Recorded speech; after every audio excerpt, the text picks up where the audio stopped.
घेतलाच पाहिजे.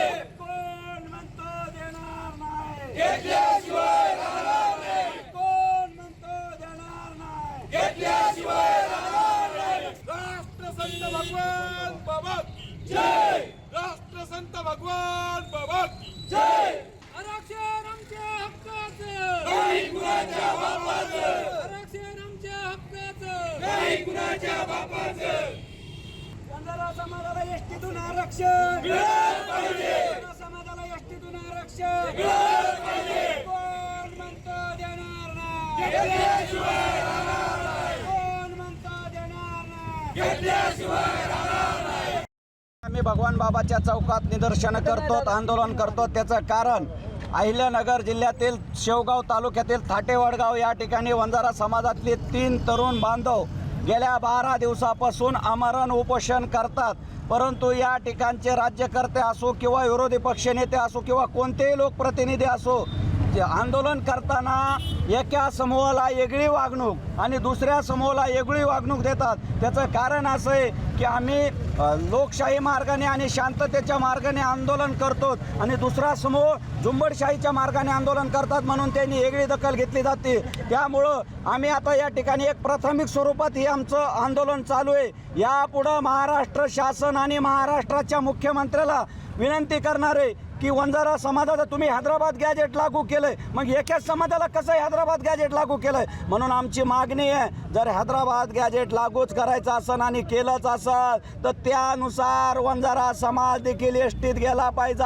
आणि दुसरी मागणी आहे, वंजारी समाजाला एक स्वातंत्र्य महामंडळ मिळालं पाहिजे. आणि हे जर नाही झालं तर आम्हाला एक माहिती मिळाली की रात्री उपोषण मागे घेतलंय, म्हणून आम्ही एक थोड्या स्वरूपात या ठिकाणी आंदोलन करतो. परंतु आमच्या मागण्या येणाऱ्या काळात जर मागण्या मान्य नाही झाल्या तर बीड जिल्हा नाही संपूर्ण महाराष्ट्र आम्ही बंद करणार आहेत. कारण आता आम्ही महाराष्ट्राच्या मुख्यमंत्र्याला आपल्या या माध्यमातून सांगू इच्छितो की तुम्ही खरं म्हणजे एका बाजूला ओबीसी DNA वंजारा समाजाचं मतदान तुम्हाला सगळं पाहिजे, कमळ पाहिलं की आम्ही मतदान टाकायचं, आणि तुम्ही आम्हाला या पद्धतीची जी वागणूक देतात, येणाऱ्या स्थानिक स्वराज्य संस्था नगरपालिका असेल, जिल्हा परिषद असेल, पंचायत समिती असेल, खरं म्हणजे या मुख्यमंत्र्यांनी आणि या भारतीय जनता पार्टीच्या सरकारने जर आमच्या मागण्या मान्य नाही केल्या तर आम्ही येणाऱ्या संपूर्ण निवडणुकीत यांना धडा शिकवल्याशिवाय राहणार नाही. जिल्ह्यामध्ये अहिल्यानगर असेल, धाराशिव असेल,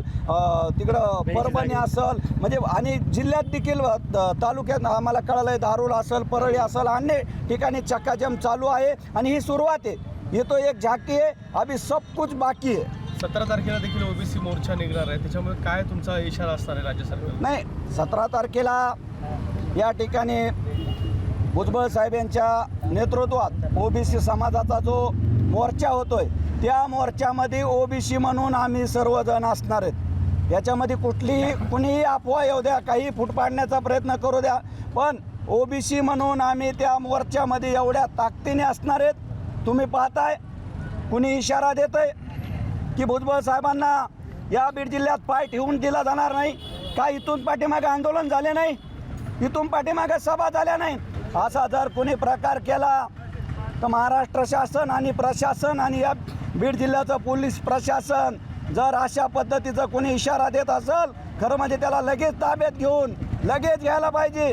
17 तारखेची वाट नाही पाहायला पाहिजे. अशी जर कोणी चेतावणी देत असेल मग ते कुणी असो त्याला लगेच घेऊन अटक करायला पाहिजे. तू हक्के साहेबाची जीभ हसड आणि हसडून तर नाहीच दाखविली आणि हा कार्यक्रम सुद्धा बंद करून दाखवा. आमचं चॅलेंज आहे तुम्हाला, तुम्ही हा कार्यक्रम बंद करून दाखवा. तुमची जागा आम्ही तुम्हाला दाखवू. हा फक्त बोलणार आहे, हा काहीच करत नाही. आणि शासनाला विनंती आहे, यांनी जे ओपन समाजाचे सर्व आहेत आमच्या ओबीसी, एकाही ओबीसी बांधवांनी कसलाही विरोध केला नाही, त्यांच्या मोर्चाला विरोध केला नाही, त्यांच्या बॅनरला काळं फासलं नाही, काही विरोध केला नाही, सहकार्य केलं. आणि आमच्या ओबीसी बांधव जे मोर्चा करतायत, आंदोलन करतायत, आमच्यावर हल्ले होत आहेत.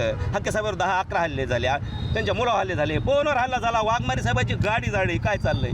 शासन काय करतंय? मुख्यमंत्री काय करतात? आमचं चॅलेंज, ज्यांनी चॅलेंज दिलं आहे त्याला चॅलेंज आहे, हा कार्यक्रम घेऊनच दाखवणार. आणि मी हा कार्यक्रम बंद करून दाखवा, ओढू हे करून दाखवा. आमचं चॅलेंज काय अल्टिमेटम आहे तुमच्या सरकारला?